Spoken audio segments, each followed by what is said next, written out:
Xin chào tất cả quý vị và các bạn đang đến với chương trình talk show cùng với nhân vật cover trong chủ đề Summer Wanderlust của tạp chí Eternity. Và ngày hôm nay chúng ta sẽ cùng được gặp gỡ với một nhân vật rất là đặc biệt. Đó là một cô gái người đồng bào ED rất là nổi tiếng, và đó chính là Miss Universe năm 2017 Hờ Hèn Nghê. Xin chào bạn. Dạ, em xin chào chị. Và xin chào tất cả quý vị khán giả đang theo dõi chương trình ngày hôm nay. Và ngày hôm nay thì tạp chí Eternity sẽ có rất là nhiều câu hỏi muốn hỏi Hờ Hèn Nghê. Và câu hỏi đầu tiên đó chính là động lực nào để cho bạn từ một cô người mẫu chưa có tên tuổi đến với bục vinh quang như ngày hôm nay? Hèn nghĩ đó là một cái quá trình rất là dài trong cái hành trình của Hèn. Ví dụ như là khi mà Hèn là người mẫu thì cái thời điểm đó đối với Hèn thì Hèn nghĩ là Hèn tốt hơn rất là nhiều các cô gái ở quê. Nó cũng mở cho Hèn rất là nhiều cơ hội. Và Hèn nghĩ là trong cuộc sống của Hèn phải luôn nắm bắt cơ hội. Và hơn hết là mình cứ luôn nghĩ về gia đình của mình, nên là mình phải cố gắng hơn. Ví dụ như là khi mà Hèn đi diễn show chẳng hạn, thì đó là một cái cơ hội Hèn nghĩ là mọi người sẽ thấy Hèn rất là nhiều. Ví dụ các nhà thiết kế khác sẽ thấy Hèn để book show Hèn, để gọi show Hèn, hay là các nhà thiết kế họ thấy rồi cũng phù hợp với thương hiệu của họ, họ gọi chụp hình. Thì đó là Hèn nghĩ là trong cái lúc mà mình xuất hiện như vậy, đó là một cái cơ hội mình có thể quảng bá chính hình ảnh của mình để tất cả mọi người có thể thấy, và phải làm sao đó để nó tốt nhất. Và tới cái lúc mà Hèn đi thi Hoa hậu Hoàn Vũ cũng vậy, là một cái quá trình rất là dài, và nó là một cái kinh nghiệm để Hèn có thể có những cái kinh nghiệm tốt tại cuộc thi Hoa hậu Hoàn Vũ. Và Hèn vẫn nghĩ là Hoa hậu Hoàn Vũ là một cái may mắn mở ra cho Hèn một cái trang mới trong cuộc sống của Hèn. Và tới thời điểm hiện tại, mặc dù là mọi người bảo là đang ở một cái bục vinh quang cao hay gì đó, nhưng mà đối với cá nhân Hèn thấy thì đó cũng là một cái bàn đạp mới trong cái hành trình của cuộc sống của Hèn để thay đổi chính bản thân Hèn.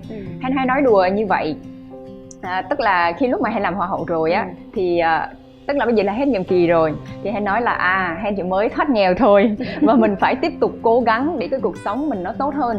Với lại là không phải là chỉ đơn giản là cái cuộc sống của Hèn nó thay đổi chính bản thân mình, mà là nó giúp đỡ cho gia đình của Hèn, những anh chị em của Hèn, và giúp cho cái cộng đồng của Hèn. Nên Hèn nghĩ là Hèn phải cố gắng mỗi ngày, nó chưa đủ. Vậy thì từ đâu mà bạn lại có một cái nguồn năng lượng nó lớn đến như thế?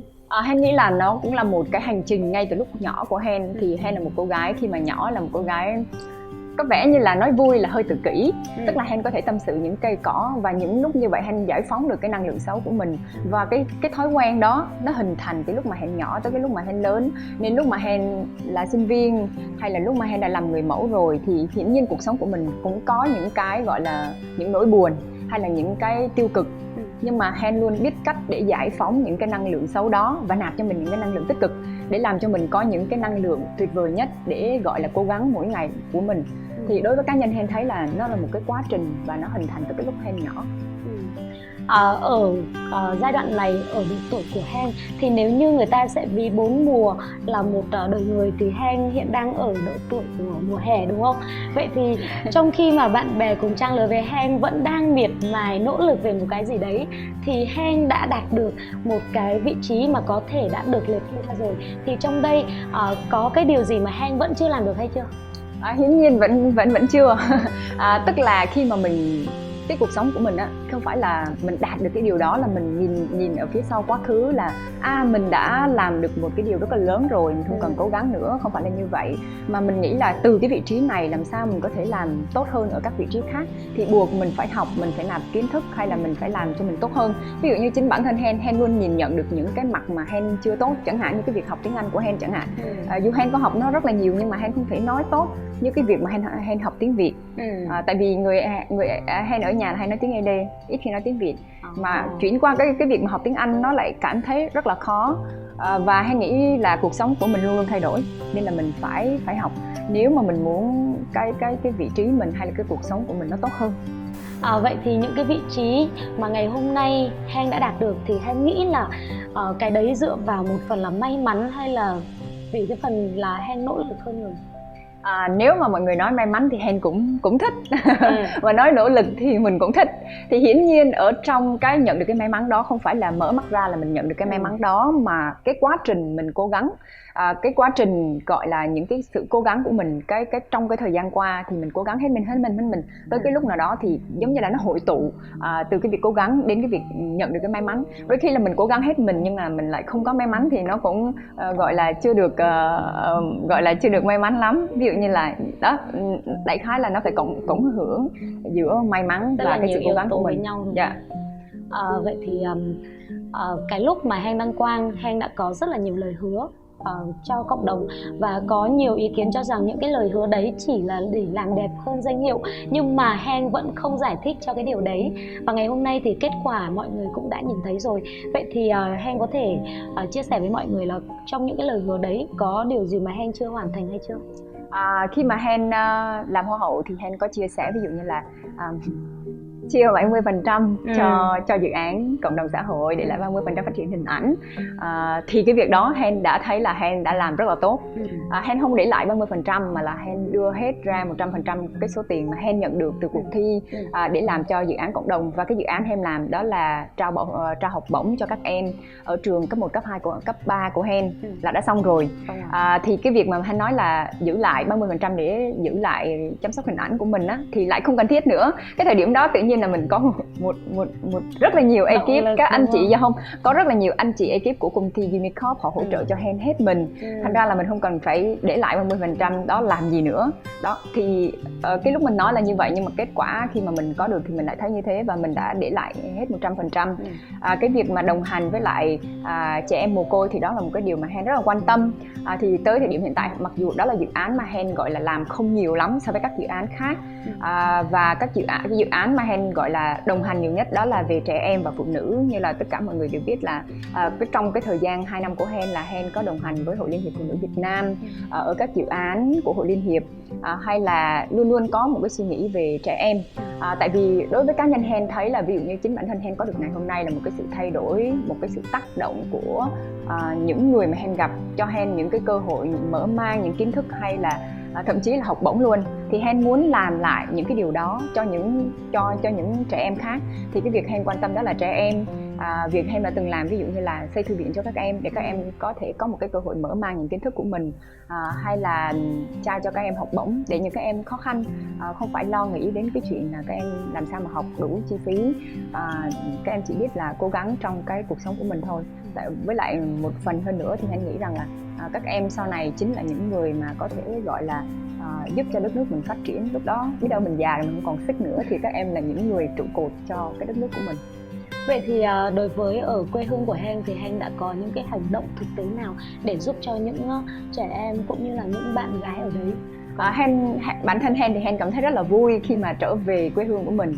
Ví dụ như là Hang có gặp những người ở trong buôn mà một số em mà được nhận học bổng của Hang á. Ví dụ như Tết các em nói là gặp Hang á, ví dụ như là Hang chọc là ủa trong này có bé nào được nhận học bổng của Hang hay không, thì bé kêu dạ con nè, con được nhận học bổng của cô nè. Đó, hoặc là gặp mẹ của, tức là phụ huynh của họ gặp mẹ của Hang thì bảo là hôm nay bé mới nhận được học bổng của Hang. Thì đó là một cái điều mà khi mà họ nói á, mình cảm nhận được cái sự hạnh phúc của họ rất là lớn. Thì mình thấy là cái tức là mình cho đi nó nhỏ thôi, nhưng mà cái hạnh phúc mình nhận lại được đó là cái niềm vui của gia đình họ. Hay bên cạnh đó thì với các em, đây không phải là gọi là cái sự đầu tư của mình hay là cái công sức mình bỏ ra, nhưng mà cái sự quan sát về cái quá trình và cái sự thay đổi của mình thì nó truyền cảm hứng cho các cô gái ở trong buôn của mình. Ví dụ như là phụ huynh sẽ nói là nhìn chị Hang này, chị Hang cũng có những cái sự cố gắng như vậy để vượt qua, được có được ngày hôm nay. Hay là có khi mà ví dụ như là trong cái năm vừa rồi thì có vài em lên thành phố học, thì đó là một cái điều mà Hang cảm thấy rất là hạnh phúc. Tại vì trước kia chỉ có một mình lên thành phố Hồ Chí Minh để học thôi, thì bây giờ có một bé cũng đang học ở trong thành phố Hồ Chí Minh, thì đó là một cái điều mà mình cảm thấy rất là hạnh phúc. Có thể là mình không, cái điều đó thì không phải là chính bản thân mình tác động, nhưng mà qua cái sự quan sát về cái cuộc sống, cái sự cố gắng của mình truyền cảm hứng cho các em. Và mình tin rằng đó là một cái động lực rất là lớn để mà Hang có thể tiếp tục làm những cái hành động ý nghĩa. Vậy thì Hang thường xuyên chia sẻ Hang là một con người của gia đình, luôn luôn lo lắng cho gia đình, lo lắng cho bố mẹ, anh chị em, từ tất tật mọi thứ. Vậy thì thực ra đối với mỗi người, nhà là nơi để về và chúng ta phải quan tâm đến gia đình của mình nhiều hơn, thậm chí là tập trung toàn bộ thời gian của mình.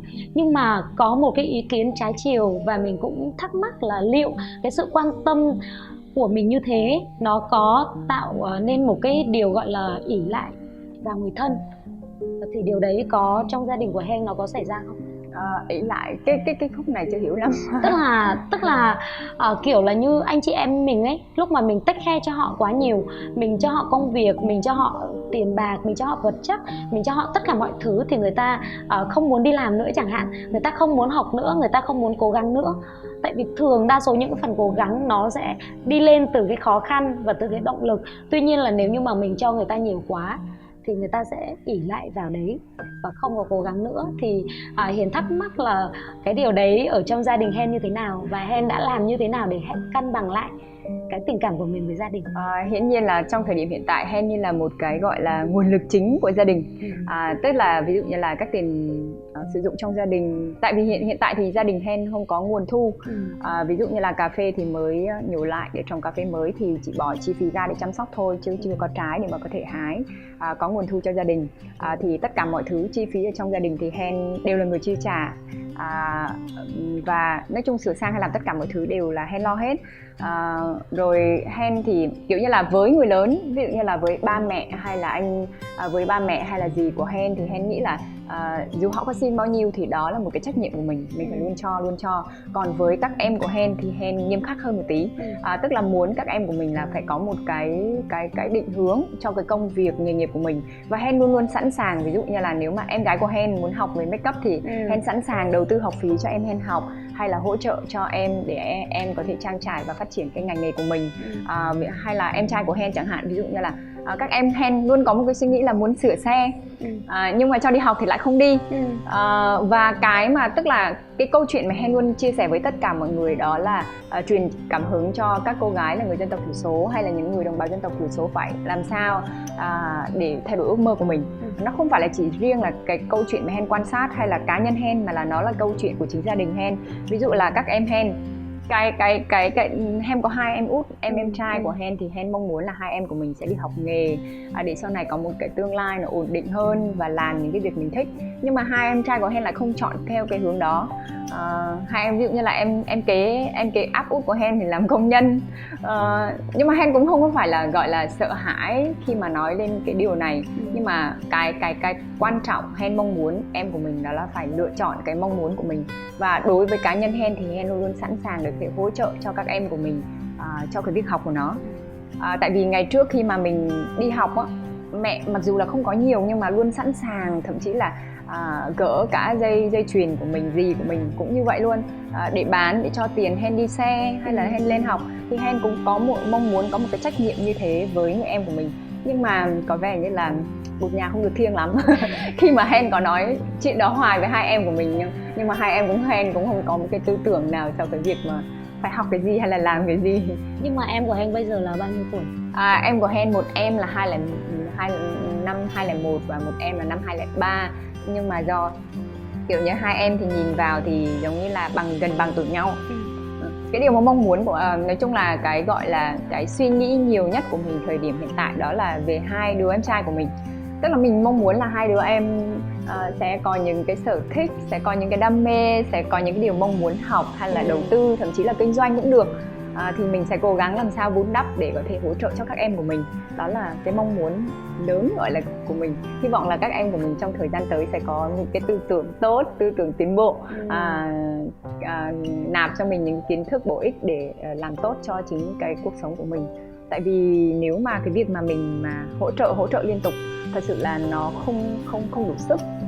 Với lại gia đình Hen cũng đông nữa, nó không đủ sức, Hen cũng sẽ có những cái áp lực trong cái cuộc sống của mình. Thực ra thì 2003 và 2001 thì là các bạn ấy cũng vừa cái tuổi trưởng thành thôi, mà nhất là nam nữa, thành ra là cái tư tưởng nó vẫn còn rất là, người ta hay gọi là trẻ trâu đó. Thì Hiền hy vọng là sau khi xem xong cái talk show này của Hen thì các bạn sẽ hiểu hơn cho Hen và có thể là đi theo cái định hướng của Hen để có thể trở thành một cái người mà sau này có một cái tương lai nó tươi sáng hơn.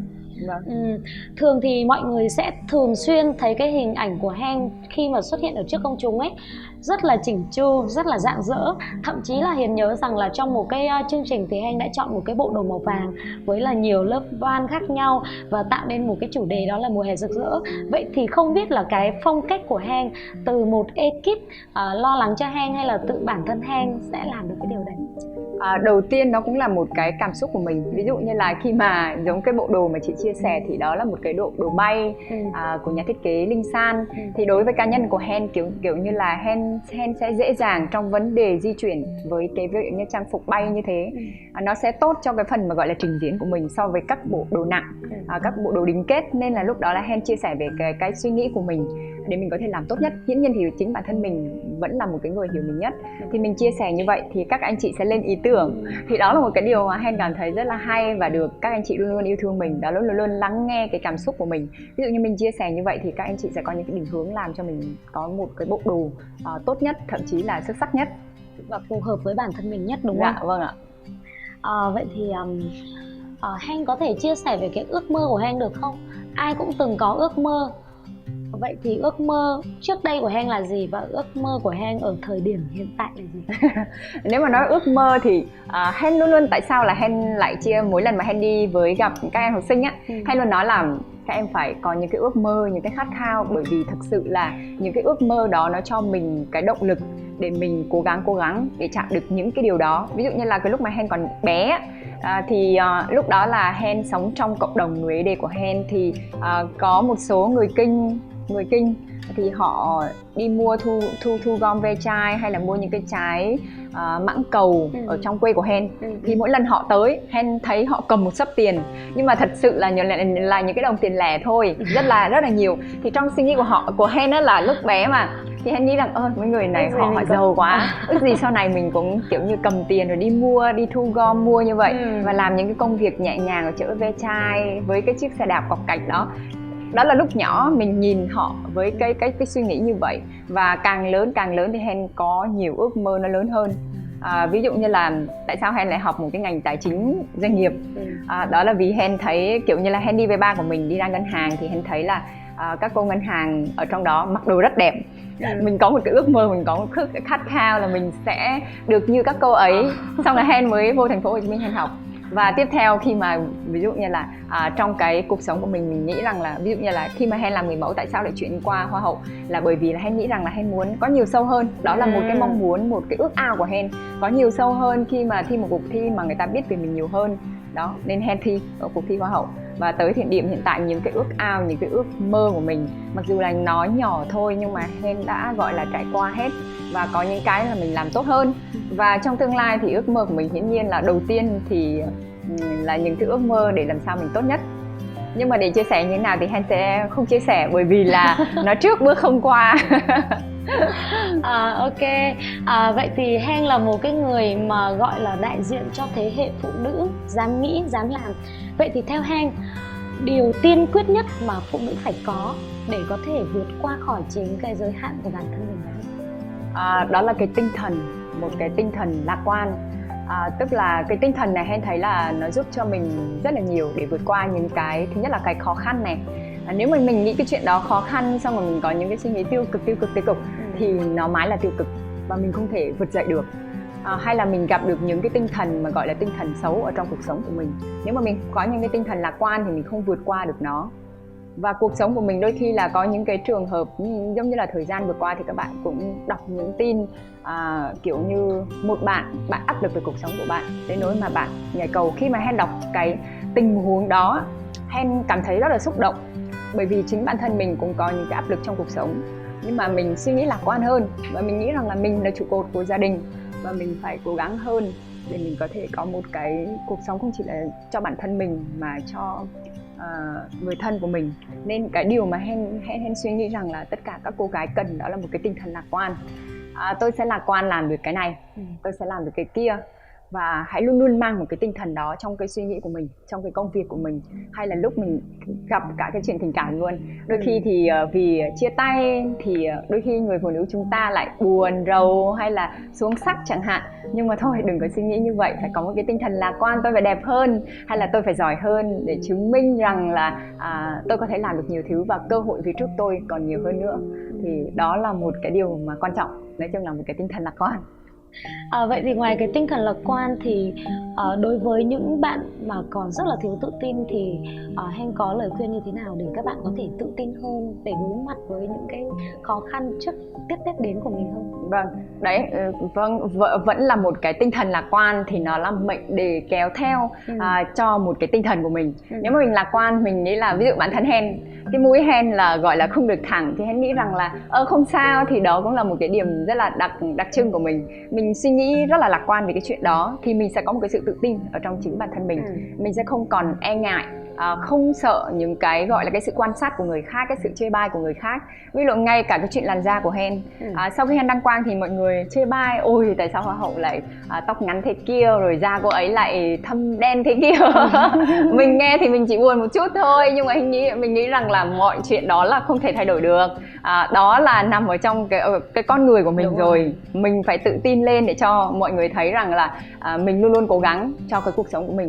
Với lại là nếu mà mình cứ phải lo lắng đến chuyện là người khác nghĩ mình như thế nào hay là đang nói mình ra làm sao thì nó chỉ làm cho mình trùng xuống thôi.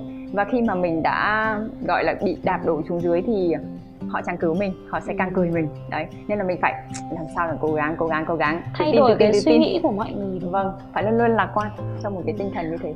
Mình nghĩ thì từ cái hình ảnh của Hanh thì cũng đã có rất là nhiều người có cái nhìn rất khác về hoa hậu. Tức là không phải hoa hậu lúc nào cũng phải là da thật là trắng, tóc thật là đen và dài, mà hoa hậu chính là cái vẻ đẹp từ tâm hồn đi ra. Vậy thì sau tất cả chúng ta đều luôn luôn cần một cái người ở bên cạnh để có thể chia sẻ, lắng nghe và thấu hiểu chúng ta. Vậy thì Hanh có thể chia sẻ với mọi người là người bên cạnh của Hanh là ai? Nói chung là về người bên cạnh thì đôi Hen nghĩ là nó là một cái điều, thứ nhất là có thể là quan trọng, mình có thể chia sẻ những cái mà mình không chia sẻ được với gia đình, với người bạn đó, nhưng mà nó không quá quan trọng đến nỗi là có thể thay đổi cuộc sống của mình. Mà tất cả cuộc sống của mình là do chính bản thân mình. Và hơn hết là trong cái thời điểm mà gọi là quen biết hay là thời gian mà gọi là yêu đương thì Hen nghĩ rằng là cái quan trọng hơn hết đó là cho cái công việc của mình, cho cái gia đình của mình. Mình không nên gây quá nhiều áp lực chỉ là suy nghĩ đến cái chuyện người yêu. Nên là Hen chỉ muốn chia sẻ ngắn gọn là yêu thì vẫn yêu, làm thì vẫn làm, lo cho gia đình thì vẫn lo cho gia đình. Đấy. Vậy thì có thêm một câu hỏi nữa dành cho Hen, đó chính là về cái danh hiệu hoa hậu. Thì thực ra danh hiệu hoa hậu thì nó chỉ là một cái danh hiệu và nó làm cho mọi người nhớ đến mình nhiều hơn, nó làm cho cái bản thân của mình đẹp hơn. Nhưng thực ra thì danh hiệu hoa hậu nó không thể mang lại một cái nguồn tài chính nhiều để bạn có thể là duy trì cái cuộc sống của mình tốt hơn. Vậy thì kế hoạch sắp tới của Hen sẽ là như thế nào? Bạn có định lấn sân sang kinh doanh hay là diễn viên?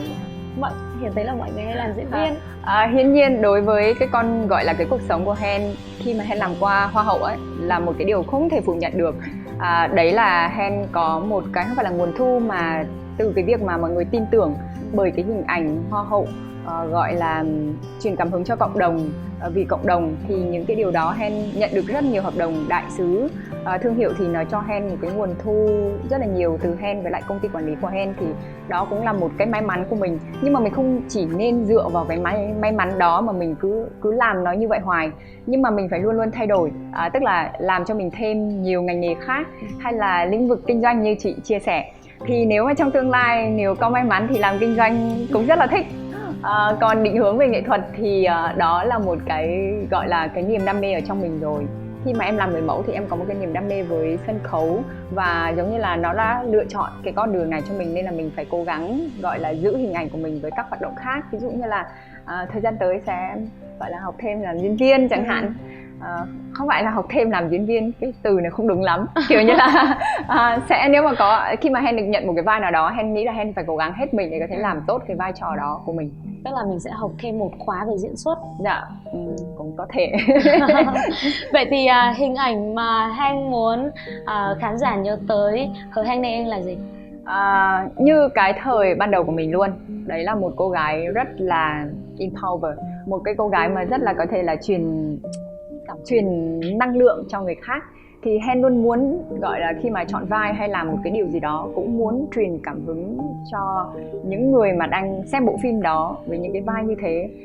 Hen muốn mình là một cô gái rất là cá tính, rất là kiểu làm một cái điều gì đó nó hơi phi thường một tí.